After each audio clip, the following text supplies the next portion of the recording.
দিনের বেলা গরমে ঘাম ঝরছে, অথচ রাতে বেশ ঠান্ডা। উত্তরে বাতাসে দরজায় কড়া নাড়ছে শীতকাল, আর দরজার বাইরেই ওত পেতে বসে আছে শীতকালীন সব রোগ জীবাণু। একটু বেখেয়ালি হলেই সর্দি, জ্বর, কাশি। স্বস্তির শীতকাল হয়ে উঠতে পারে চরম অস্বস্তির।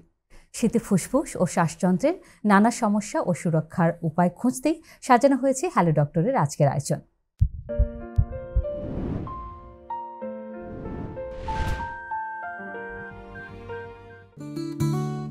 আজ আমাদের সাথে আছেন ফুসফুস ও শ্বাসরোগ বিশেষজ্ঞ ডক্টর এস.এম. আব্দুল্লাহ আল মামুন।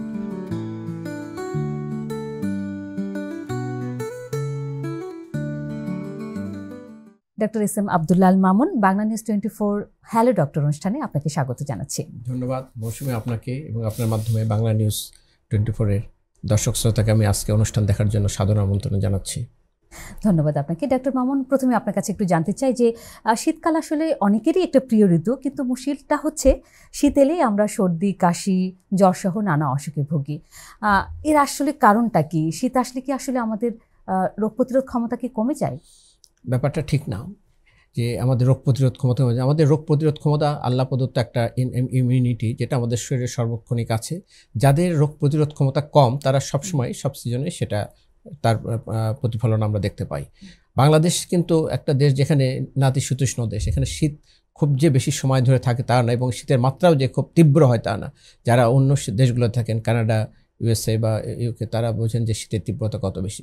তা আমাদের এই জন্য যে আমরা যেহেতু একটা পরিবেশের সাথে ষড়ঋতুর দেশ, আমরা ওরিয়েন্টেড এই ষড়ঋতুর সাথে, কাজে শীতের সময়টা যেহেতু হঠাৎ করে একটা পর্যায়ে তাপমাত্রা খুব সাডেন ফল করে যায়, তখন এটা আমাদের প্রবলেম হয়। যে শ্বাসনালীতে আমাদের যে সমস্যাটা, সেটা হলো তাপমাত্রার পরিবর্তনের সাথে এটার প্রভোকেশন হয়। অর্থাৎ তাপমাত্রা যদি বেড়ে যায়, আবার তাপমাত্রা যদি কমে যায়, এই যে চেঞ্জ তাপমাত্রার, এটা আমাদের শ্বাসনালীকে প্রভোগ করে বা উত্তক্ত করে, এবং এটা যাদের, বিশেষ করে যাদের শ্বাসনালীর আগে থেকেই কিছু সমস্যা আছে, যাদের অ্যাজমাটিক এয়ারওয়ে, তাদের সবচেয়ে বেশি প্রবলেম হয়। এছাড়া এই তাপমাত্রা পরিবর্তনের সাথে সাথে কিছু যেটা নেচারে ভাইরাসগুলো অ্যাক্টিভেট হয়, এবং আমাদের বাতাস যেটা, এই বাতাসের আর্দ্রতা কমে যায়, অর্থাৎ জলীয় বাষ্প পরিমাণ, আমরা সকলে জানি যে বাতাসটা নির্দিষ্ট মাত্রা জলীয় বাষ্প থাকে, যেটা হিউমিডিটি বলা হয়, সেটা কমে যায় এবং বাতাসটা খুব ড্রাই হয়ে যায়। সো এই ড্রাই এয়ার যখন আমরা শ্বাসনালীতে ইনহেল করি, তখন এটা আমাদের শ্বাসনালীকে ইরিটেট করে, যেটা সারা বছর অন্যরকম থাকে। দ্বিতীয়ত, এই যেহেতু আমাদের এখানে ভাইরাসের মাত্রা একটু বেড়ে যায়, এটা যদি আমাদের শ্বাসনালীতে চলে যায় যে কোনোভাবে, সেটা আমাদের সহজেই আমাদেরকে ভাইরাল ইনফেকশন যেটা আমরা বলি, বা কমন কোল্ড ভাইরাল ইনফেকশন, এগুলো হয়ে থাকে। এর জন্য মানুষ সহজেই একটু সর্দি, কাশি এগুলোতে এই সময়টা ভুগতে থাকেন এই পরিবর্তনের সময়। আবার কিছুদিন পরে কিন্তু এটা আবার প্রবণতাটা কমে আসে, যখন ওয়েদারটা আবার চেঞ্জ হয় তখন আবার কমে আসে। সেক্ষেত্রে আসলে ফুসফুসের সুস্থতাটা খুব বড় একটা বিষয়। অবশ্যই। তাহলে আমরা আসলে ফুসফুসের সুস্থতা বলতে আমরা আসলে কি বুঝি আসলে? আর এই ফুসফুস যে দুর্বল হয়ে যাচ্ছে, সেই দুর্বল হওয়ার লক্ষণগুলো বা কিভাবে? খুব সুন্দর প্রশ্ন করেছেন মৌসুমী আপনি। সেটা হলো যে আমরা, আমাদের শরীরে আল্লাহ তাআলা অনেকগুলো অর্গান দিয়েছে, হার্ট, কিডনি, ব্রেন, লাংস বা ফুসফুস এবং অন্যান্য। এই সবগুলো অর্গান কিন্তু আমাদের বডি কেস এটাকে সুনির্দিষ্ট মাত্রায় সুরক্ষিত অবস্থায় রাখছে। কিন্তু চিন্তা করে দেখুন, আমাদের ফুসফুসটা একমাত্র অর্গান যেটা প্রকৃতির সাথে সরাসরি যুক্ত। আমরা প্রতি মিনিটে 12 থেকে 16 বার শ্বাস নিই, তাহলে একটা দিনে কতবার নিব? সারা জীবন ধরে শ্বাস নিচ্ছি। এটা কোথায় নিচ্ছি? এই বায়ুর সমুদ্র থেকে। তো এই বায়ুর সমুদ্রের মধ্যে কী আছে সেটা আপনি কল্পনা করুন। এই বায়ুর সমুদ্রের মধ্যে আমার বাংলাদেশের বাতাসটা কেমন সেটাও আপনি একটু চিন্তা করুন, যেখানে আমাদের পরিবেশ দূষণ মাত্রা এবং এখানে জীবাণু অন্যান্য মাত্রা অনেক বেশি। সেই পরিবেশের মধ্যে আমরা বসবাস করছি। এই পরিবেশের মধ্যে বসবাস করেও আমরা কিন্তু বেঁচে আছি, আমরা মরে যাইনি। কারণ এই জীবাণুগুলো যদি সব আমাদের শ্বাসনালীতে চলে যেত এবং সেখান থেকে শরীরে ঢুকে যেত, তাহলে মৃত্যু নির্ঘাত ছিল। কিন্তু যখন আমরা শ্বাস নিই, আমাদের নাকের মধ্যে একটা সুপার এয়ার কন্ডিশনিং সিস্টেম আল্লাহ তাআলা বসিয়ে দিয়েছেন। এটাতে বাতাসটা যাওয়ার পথে ফিল্ট্রেশন হয়, হিউমিডিফিকেশন হয়, ওয়ার্মিং হয়, ডিসইনফেকশন হয়, পুরা বাতাসটাকে পরিশুদ্ধ করে আমাদের শ্বাসনালীতে যায়, আমরা ভালো থাকি, আমরা সুস্থ থাকি। কিন্তু যদি কোনোভাবে আমাদের এই যেটা আমাদের এয়ার কন্ডিশনিং সিস্টেম বললাম, বা যেটা ইন্টিগ্রেটেড নাকে, এটা যদি নষ্ট হয়ে যায়, তাহলে কিন্তু এই জীবাণুযুক্ত বাতাসগুলো আমাদের ঢুকে যাবে। অথবা আমাদের যদি নাক বন্ধ হয়ে যায়, আমরা মুখ দিয়ে শ্বাস নিই কোনো কারণে, বিশেষ করে রাতের বেলা ঘুমানোর সময়, এটা অনেকের হয়ে থাকে, যাদের এটা হয়, তারা এই বাতাসটা কিন্তু নাকটাকে বাইপাস করে মুখ দিয়ে শ্বাসনালীতে চলে গেল। ফলে সহজেই এই জিনিসগুলো আমাদের শ্বাসনালীতে যাবে এবং আপার টু লোয়ার রেসপিরেটরি ট্র্যাক্টে অনেকগুলো ধরনের ইনফেকশন হবে, যেগুলো আমাদের টার্মগুলো খুব পরিচিত, যেমন টনসিলাইটিস, ফ্যারেঞ্জাইটিস, ল্যারেঞ্জাইটিস, সাইনোসাইটিস, নিউমোনিয়া, যা কিছু শুনলেন এগুলো সবগুলো কিন্তু বিভিন্ন ধরনের ইনফেকশন, ব্যাকটেরিয়া এবং ভাইরাল ইনফেকশন। এটা হওয়ার অন্যতম কারণ হচ্ছে এই মুখ দিয়ে শ্বাস নেওয়া। এই কাজে যাদের রাতে ঘুমানোর সময় নাক বন্ধ থাকে, একটা গ্রুপ অফ পিপুল পৃথিবীতে আছে, বিশেষ করে যারা অ্যালার্জি প্রবণ, যাদের অ্যাজমা আছে এবং অ্যালার্জি আছে, একই প্রায় বলা যায়। এতে এই মানুষের সংখ্যা পৃথিবীতে অনেক, প্রায় 30 কোটি মানুষ আছে পৃথিবীতে এই গ্রুপের মধ্যে। আমাদের দেশে বর্তমানে প্রায় 1,10,00,000 লোক আছে যাদের প্রবলেমগুলো আছে। এইগুলো যাদের আছে তাদের সহজেই কিন্তু ঘুমানোর রাতের বেলা, বিশেষ করে তাপমাত্রার পরিবর্তনের সময় এটা বেশি ঘটে, নাক বন্ধ হয়ে যায়, মাউথ ব্রিদিং করে এবং সহজে তারা ইনফেক্টেড হয়। এইভাবে যদি আমরা আমাদের শ্বাসনালীকে যদি সুস্থ সবল রাখতে চাই তাহলে অবশ্যই এমন একটা ব্যবস্থা করতে হবে যাতে আমরা নাকটা খোলা রাখতে পারি এবং আমরা অন্যান্য যে প্যারামিটারগুলো আমাদের ইমিউনিটি বাড়ানোর জন্য আমাদেরকে হেল্প করবে সেগুলো ব্যবস্থা আমাদের নিতে পারি, তাহলে আমরা কিন্তু আমাদের ফুসফুসকে আমরা সতেজ এবং সুস্থ রাখতে পারবো। পরিবারের কোনো সদস্য যদি অ্যাজমা অ্যাটাক হয় তাৎক্ষণিকভাবে তা আসলে কি করা উচিত? তাৎক্ষণিকভাবে যখন অ্যাজমা অ্যাটাক হওয়া মানে তার শ্বাসনালীটা চেপে আসছে, ব্রঙ্কো কনস্ট্রিকশন হইল। এই ব্রঙ্কো কনস্ট্রিকশনটাকে ওভারকাম হয়তো নাও হতে পারে, অনেক ক্ষেত্রে যদি এটাকে আমরা ইমিডিয়েট মেজার নিতে পারি তার মৃত্যু ঘটতে পারে, কিন্তু এটা খুব সহজ। আমরা এই সময়ই তাকে ব্রঙ্কো ডাইলেটর মেডিকেশন দিতেই হবে, তাকে দ্বিতীয় কোনো পথ নাই। ব্রঙ্কো ডাইলেটর মেডিকেশন বলতে আমরা ইনহেলার জাতীয় যে ওষুধগুলোর মধ্যে সালবিউটামল প্রিপারেশন আছে, আবার নেবুলাইজারের মাধ্যমে দেওয়া যেতে পারে। এই দুটার মাধ্যমে, যেমন একটা যদি প্রচণ্ড শ্বাসকষ্ট হলো, যার নোন কেস অফ অ্যাজমা বা ইমিডিয়েটলি সে একটা হসপিটালে ইমার্জেন্সিতে গেল। ইমার্জেন্সিতে যাওয়ার পরপরই তাকে কিন্তু প্রথমে একটা নেবুলাইজেশন দেওয়া হয়, অক্সিজেন দেয়, এটা হয়তো একটা ইঞ্জেকশন দিতে হয়, স্টেরয়েড বা হাইড্রোকর্টিসন ইঞ্জেকশন দেওয়ার পর উইদিন ফিউ মিনিটস, আধা ঘন্টার মধ্যে দেখা গেলো সে আবার স্বাভাবিক অবস্থা, পূর্ণ একটু আগে যাচ্ছিল ফুল আগের অবস্থা সে ব্যাক করে আসে। এইভাবে কিন্তু তাকে আর হয়তো ভর্তি হতে হলো না। ডক্টর মামুন, অনেকে কিন্তু ইনহেলার ইউজ করেন, আপনি ইনহেলারের কথা বলছিলেন। ইনহেলার দীর্ঘদিন ব্যবহার করলে এটি আসলে কি ক্ষতিকর দিক রয়েছে? আচ্ছা, এটা খুব সুন্দর একটা প্রশ্ন করেছেন। এই যে মানুষের মধ্যে ভুল ধারণা দূর করা দরকার।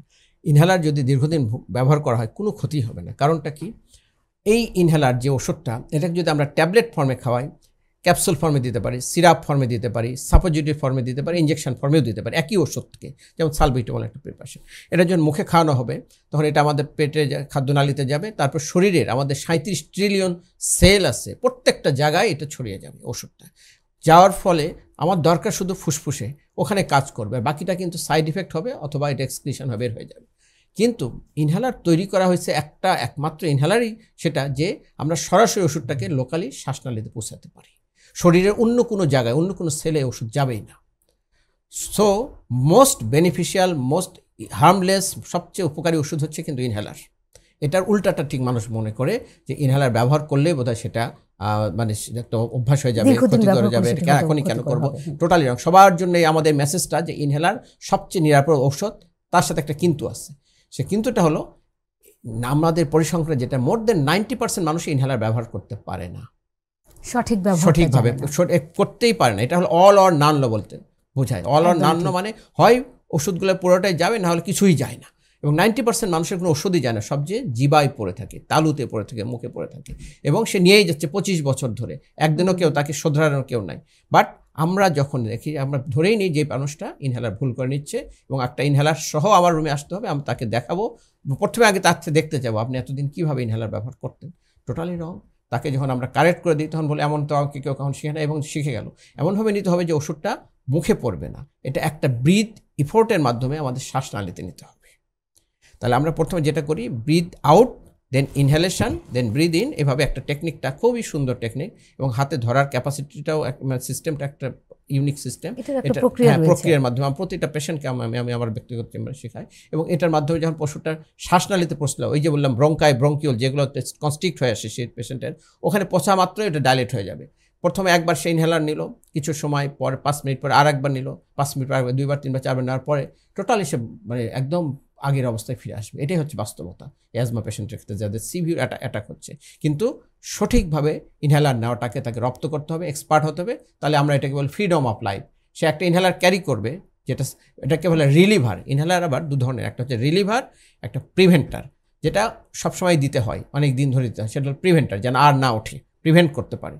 আর একটা হচ্ছে রিলিভার, যেটা ইমিডিয়েট রিলিভ করবে, সেটা আমি বলি যে the friend of a person, asthma person. ওটাকে সে নিয়ে সে ট্রাভেল করবে, যে কোনো অ্যামিউজমেন্টে যাক, যেখানে যাক, সাথে থাকলো, কোনো একটা পার্টিতে আসছে, তার শ্বাসকষ্ট ইমিডিয়েটলি শুরু হয়ে গেল। সে কিছু না, ওটা একটু ওয়াশরুমে গেল, যে ওখানে হচ্ছে 5 মিনিট বা 10 মিনিট থেকে 2-3 বার নেওয়ার পর আবার সে স্বাভাবিক হয়ে আবার সে পাঠিয়ে দেবে, কেউ জানতে পারলো না তার অ্যাটাক হয়েছে। এইরকম এক্ষেত্রে যারা অ্যাজমাটিক যারা, তারা তো সবসময় ইনহেলার ইউজ করেনি। ইনহেলার ইউজ করা ছাড়াও আর কি কি পদ্ধতি রয়েছে, কিংবা যারা শ্বাসকষ্টের রোগী তারা কি ধরনের ভুলগুলো সাধারণত করেন? আচ্ছা, শ্বাসকষ্টের রোগী আর অ্যাজমার রোগী কিন্তু এক নয়।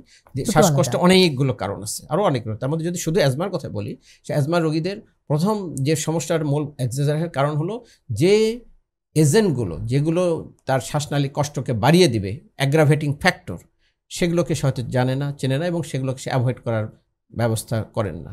যদি এগুলোকে সে আইডেন্টিফাই করে, তার জানা থাকে যে এটা আমার বেড়ে যায়, সেটাকে সে যদি অ্যাভয়েড করে, তাহলে কিন্তু এটার মধ্যে কি খাবারও রয়েছে? হ্যাঁ, খাবারও আছে। আমি এটা যদি আমাকে প্রশ্নটা আসে, আমি উত্তরগুলো আমি দিয়ে যাব। তারপর খাবারও আছে, খাবার ছাড়াও, খাবার নয় এমন সংখ্যাই বেশি, এবং খাবারও আছে। এগুলোকে সে যদি জানা থাকে, বোঝা থাকে, এবং এগুলোকে অ্যাভয়েড করে, তার মোস্ট অফ দ্য ক্ষেত্রে সাধারণত তার কোনো অ্যাগ্রাভেশন হয় না, লাইফ টাইম সেইভাবেই পার হয়ে যায়। আর যখন অ্যাটাক হবে, তখন ওই যে একটু আগে যেটা বললাম, তার একটা রিলিভার ইনহেলার, সাথে ব্লু কালারের যে ইনহেলারটা আমরা বলি সালবিউটামল, এটা যদি থাকে, এবং সে যদি ইমিডিয়েটলি টু পাপ এরকম করে কয়েকবার নিতে পারে, সে রিলিফ। তাকে রাতের বেলা একজন হাজব্যান্ড ওয়াইফ ঘুমাচ্ছে, একজন শ্বাসকষ্ট হলো, আরেকজনকে জাগাতেও হবে না যদি সে নিজের কষ্ট কমায় ঘুমিয়ে পড়তে পারবে। অথচ যদি ঠিকমতো না নিতে পারে, পুরো ফ্যামিলিকে উঠাবে, অ্যাম্বুলেন্স কল করবে, ইমার্জেন্সিতে যাবে, একটা বিশাল ইস্টাবলিশমেন্ট হয়ে দাঁড়ায়। অথচ শুধুমাত্র অক্সিজেন সিলিন্ডারও রাখিয়েছে, কিন্তু এটা অ্যাজমা পেশেন্টদের অক্সিজেন খুব কম ক্ষেত্রেই লাগে। অন্য আরও অনেক অসুখ আছে শ্বাসনালী, যেগুলোতে আমরা অক্সিজেন বাসায় রাখতে বলি। অ্যাজমা পেশেন্টদের ক্ষেত্রে যদি এই জিনিসগুলো সে এক্সপার্ট হয়ে যায়, তাহলে কিন্তু অক্সিজেনের প্রয়োজন হয় না। সেক্ষেত্রে ডক্টর মামুন, যারা ফুসফুসের রোগে আক্রান্ত কিংবা যারা অ্যাজমা শ্বাসকষ্টে আক্রান্ত, তাদের আসলে খাদ্যাভ্যাসটা কেমন হওয়া উচিত? আচ্ছা, খাদ্যাভ্যাসটা যেমন আমরা বলি যে খাবারগুলো অনেকেই দেখবেন যে ওটার মধ্যে একটা মিথ আছে, যে একটা অনেক ডক্টরও দেখা যায় একটা সিল দিল যে এগুলো অ্যাজমা অ্যালার্জির খাবার, এগুলো খাবেন না। এটা টোটালি আনইথিক্যাল, রং। কারণ একটা মানুষের টোটালটাই ভুল, কারণ তার কোনটাতে অ্যালার্জি হবে সে জানে না। 10টা খাবার একটা সিল বানায় রাখছে, তার মধ্যে হয়তো একটাতে তার অথচ সে বাকি 9 সব খাবার থেকে তাকে বঞ্চিত করা হচ্ছে। এটার উপায়টা হলো যে আমার জানা আছে যে আমি অ্যাজমাটিক, অ্যালার্জিক, এবং আমার কিছু খাবারে আমার অ্যালার্জি থাকতে পারে, বাস এটুকুই যথেষ্ট। এখন ওনার ইন্টেলিজেন্স দিয়ে এটা কেউ করতে, এটার কিন্তু অনেকগুলো পরীক্ষা আছে, অ্যালার্জিন টেস্ট আছে, স্কিন প্রিকিং টেস্ট, সেগুলো অনেক একটু ব্যয়বহুল, প্লাস হচ্ছে একটু কাম্বারসাম। কিন্তু এটা একজন মানুষ তার বুদ্ধিমত্তা দিয়ে বের করতে পারে যে কোন খাবারেতে অ্যালার্জি হয়। যেমন সে সব খাবার খাবে, এটার মধ্যে হঠাৎ একদিন তার হাঁচি কাশি অ্যালার্জি দেখা দিয়ে গেল, তখন সে বুঝতে পারবে অন্য কোনো কারণ নেই, আমার কোনো খাবার থেকে হয়েছে। তো সে একটা খাবারকে সন্দেহ করলো, এই খাবারটাকে সে সেকেন্ড টাইম, থার্ড টাইম আবার খেয়ে দেখবে আলাদাভাবে, শুধু ওই খাবারটা। যদি আবারও দেখা যায় ওই খাবার পরে তার অ্যালার্জি দেখা দিচ্ছে, তাহলে সে বোঝা যাবে this are the allergen for him or her, এবং এটা তার অ্যাজমাকেও অ্যাগ্রাভেট করবে, তখন সে অ্যাভয়েড করবে। এরপর সে আর একটা খাবারকে টার্গেট করবে। এভাবে দেখা যায় একটা মানুষের জীবনে ম্যাক্সিমাম 2টা 3টা 4টা খাবার এরকম তার অ্যালার্জি হয়। হয়তো মার সন্তান দুজনের অ্যাজমা আছে, মার একটাতে অ্যালার্জি, সন্তানের অন্য আর একটাতে অ্যালার্জি, এটাতে অ্যালার্জি নাই এমন হয়। সো এটা তো ডাস্ট থেকেও হতে পারে, এটা আর একটা জিনিস। শুধু আমি খাবার কথা নিয়ে বলছি। সো কাজে যে আমরা ফুড এলিমেন্ট, যেমন আমরা গরুর মাংস, চিংড়ি মাছ, বেগুন, পুঁইশাক, ঢেঁড়স, ফুলকপি, বাঁধাকপি, এগুলোর মধ্যে কিছু কিছু উপাদান আমরা খুঁজে পাই যাতে তার অ্যালার্জি হতে পারে। সেটা সে ডিটেক্ট করলে এবং তার লাইফ টাইম সে সেফ থাকতে পারবে, যে এই খাবারগুলো সে অ্যাভয়েড করে চলবে। অথচ এইটার জন্যকে সে লট অফ খাবারকে অ্যাভয়েড করতেছে অ্যালার্জি খাবার বলে, সেটা কিন্তু ঠিক না।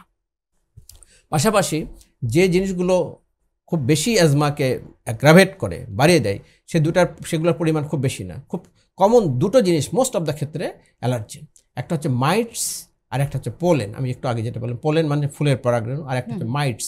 মাইটসটা কি? এটা একটা অর্গানিক ডাস্ট, এটা ঘরের ধুলা। আমরা যে ঘরে বসবাস করি, আমাদের ঘরের মধ্যে একটা ধুলা হয়। এটা নিয়ে মানুষের যে এত ভুল ধারণা, যদি আপনি কাউকে জিজ্ঞাসা করেন যে আপনার ঘরের ধুলা, হ্যাঁ আমার তো ডাস্ট অ্যালার্জি আছে, তো ধুলাটা কোথেকে আসে? যে বাইরে থেকে আসতেছে, পায়ের সাথে আসতেছে, বা জানলা দিয়ে পাশে বিল্ডিংয়ের কাজ করতেছে, তা না। আমাদের ঘরে যে ধুলাটা হয়, যে ধুলা আমাদের অ্যাজমাকে অ্যাগ্রাভেট করে, সম্পূর্ণ আলাদা, বাইরের ধুলার সাথে কোনো সম্পর্কই নাই। এটা টোটালি এন্ডোজেনাস, ঘরের মধ্যেই তৈরি হয়।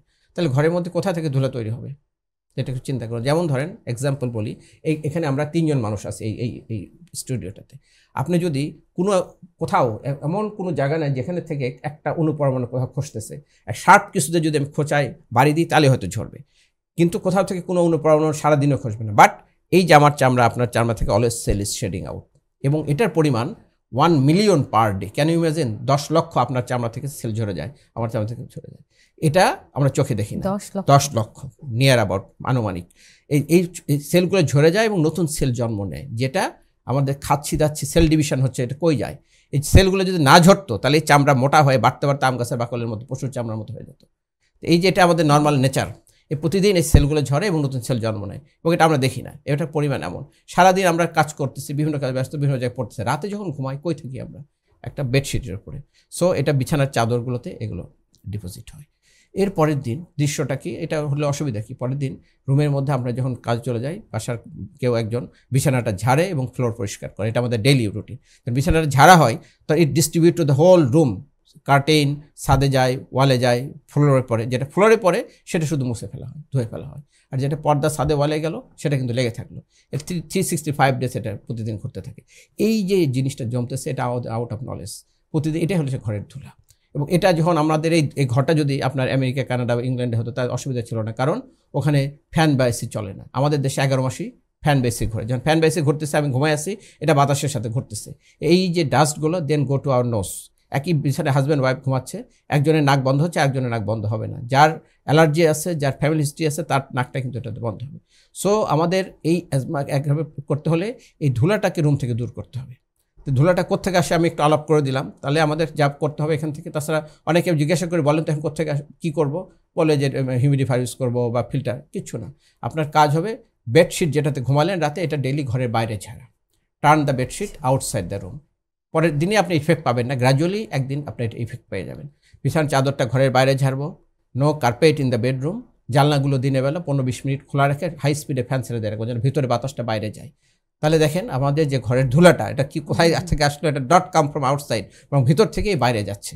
এইটা যদি একটা অ্যাজমা পেশেন্ট তার লাইফে ফুল লাইফ এটাকে বিনা পয়সায়, কোনো এটার জন্য ইনভেস্টমেন্ট নাই, এটা যদি সে ডেইলি করতে পারে, তাহলে তার নাক বন্ধ থাকাটা একদম কমে যাবে। আর নাক বন্ধ যদি না থাকে, মুখ দিয়ে শ্বাস নিতে না হয়, তাহলে অ্যাজমা অ্যাগ্রাভেশনের চান্সও কমে যাবে। আচ্ছা ডক্টর মামুন, খুবই চমৎকার বলেছেন। আসলে অনেকেই জানে না বিষয়গুলো, তাদের জন্য নিশ্চয়ই আমাদের যারা দর্শক দেখছেন তাদের অনেক উপকার আসবে। আমি আরেকটা বিষয় নিজে থেকে জানতে চাই যে অনেকেই ভুল ধারণা রয়েছে যে অ্যাজমা কখনোই ভালো হয় না, এটা আসলে কতটুকু সত্য? এটার ব্যাপারে আমি মোটামুটি আপনার যারা বিশ্বাস আছে তার সাথে একমত, কারণ এটা not a curable. Asthma not a curable disease. Near cure একটা শব্দ এখন পর্যন্ত চালু হয়েছে, near cure but not cure.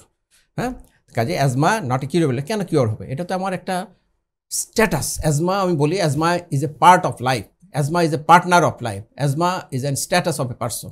এটা সারা জীবন, সেটাকে আমি অসুখ মনে করি। Asthma is not a disease at all in my word sense. যে অ্যাজমা কোনো অসুখ না, এটা একটা কন্ডিশন। আমি যেমন একটা মানুষ রাগী, তার স্বভাবটা রাগী, এটা তো কোনো রোগ না। তা আমি যদি তাকে না রাগাই তাহলে তো সে রাখবে না।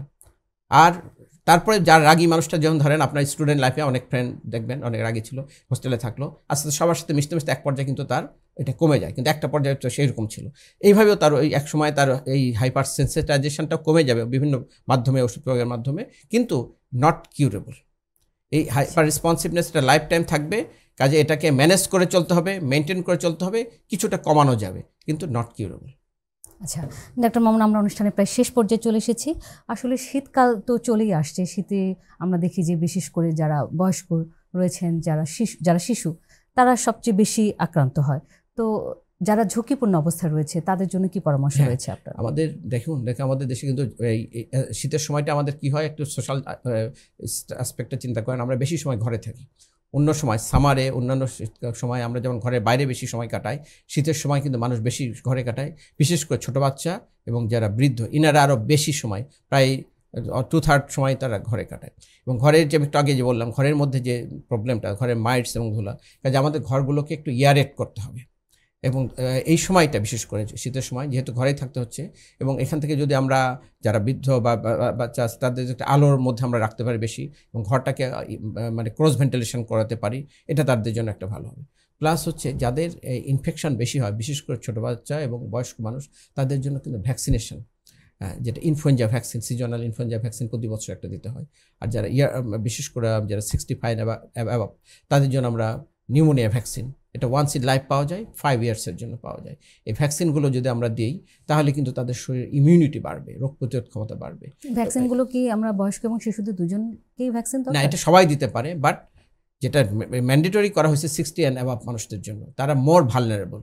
একটা মানুষ যদি যে সমস্ত কান্ট্রিতে আপনার সরকার খরচ বহন করে, দেখা গেছে একটা যদি কেউ নিউমোনিয়া নিয়ে একটা শ্বাসযন্ত্রের ইনফেকশন নিয়ে হসপিটালে ভর্তি হলো, তার জন্য বিশাল খরচ গভর্নমেন্টকে পে করতে হয়। অথচ যদি একটা $50 একটা তাকে ভ্যাকসিন তার জন্য ফ্রি ব্যবস্থা করে দেয়, তাহলে এটা থেকে কিন্তু সরকার বাঁচতে পারে। সো এটা একটা স্ট্র্যাটেজি, তাদেরকে ভ্যাকসিনেট করা। সেজন্য যার মোর ভালনারেবল হচ্ছে under 5 and above 60।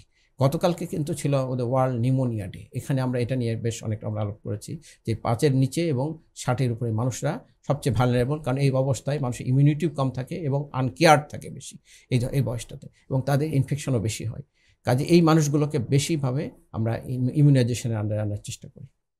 Doctor Mamun, আমি শেষ প্রশ্ন করতে চাই যে শীতকাল চলে আসছে, তো শীতকালে সুস্থ থাকতে হলে আমাদের যারা হ্যালো ডক্টর দর্শক রয়েছেন তাদের জন্য আপনার কি পরামর্শ? আমাদের শীতকালটা যেহেতু আমাদের অল্প সময়ের জন্য আসে, আমাদের শীতটা থেকে এনজয় করতে চাই, পাশাপাশি আমরা শীতে যেন আক্রান্ত না হয় সেটা আমরা ব্যবস্থা হয়। সেই জন্য যারা ভালনারেবল গোষ্ঠী গ্রুপ, যারা বিশেষ করে আন্ডার 5 অ্যান্ড 6, তারা যেমন রুমে অবস্থান করবেন, তারা একটু ওয়ার্ম থাকবেন, এবং আমরা এই সময় কিন্তু একটু যেমন স্টিম ইনহেলেশন, এটা আমাদের এয়ারওয়েটাকে একটু প্রোটেক্ট করতে পারে, কারণ আমরা ড্রাই হয়ে যাচ্ছি শীতের সময়, শ্বাসনালীটা ড্রাই হয়ে যায়। এটার জন্য আমরা বেশি পানি খেতে পারি, আমরা একটু আমরা স্টিম ইনহেলেশন নিতে পারি, এটা আমাদেরকে রক্ষা করবে। আর যাদের অ্যাজমা পেশেন্ট, তাদের যে মেডিকেশনগুলো দেওয়া আছে অন্য সময় যদি একটু রেগুলার হয়, কিন্তু এই সময়টা আগামী ফেব্রুয়ারির 15 তারিখ পর্যন্ত আমি বলবো এখন থেকে আমরা রেগুলার বেসিসে ওষুধগুলো এবং সঠিকভাবে ব্যবহার করব, তাহলে আমরা কিন্তু নিজেদেরকে ভালো রাখতে পারবো। হ্যাঁ ডাক্তার মামুন, আপনাকে অসংখ্য ধন্যবাদ জানাচ্ছি। আশা করছি আপনার পরামর্শগুলো আমাদের বাংলা নিউজে যারা হ্যালো ডক্টর দর্শক রয়েছেন তাদের অনেক কাজে আসবে। স্টুডিওতে এসে আমাদেরকে আপনার মূল্যবান সময় দেওয়ার জন্য আপনাকে অসংখ্য ধন্যবাদ জানাচ্ছি। ধন্যবাদ। সুপ্রিয় দর্শক, একটু সাবধানে থাকলেই শীতকালটা হয়ে উঠতে পারে চরম উপভোগ্য, তাই কোনো মতেই ঠান্ডা লাগানো যাবে না। আর পাশাপাশি অবশ্যই পুষ্টিকর খাবার খাবেন, পর্যাপ্ত পানি পান করবেন। আজ এই পর্যন্তই। হ্যালো ডক্টরের পরের পর্বে হাজির হব একজন ত্বক বিশেষজ্ঞকে সাথে দিয়ে। ত্বক নিয়ে আপনার সমস্যার কথা আমাদের লিখে পাঠান, আমরা সমাধান জানানোর চেষ্টা করব। নিয়মিত স্বাস্থ্য সুরক্ষার যাবতীয় তথ্য পেতে বাংলা নিউজে লাইক, শেয়ার, কমেন্ট করে আমাদের সাথে থাকুন। ভালো থাকুন, সুস্থ থাকুন।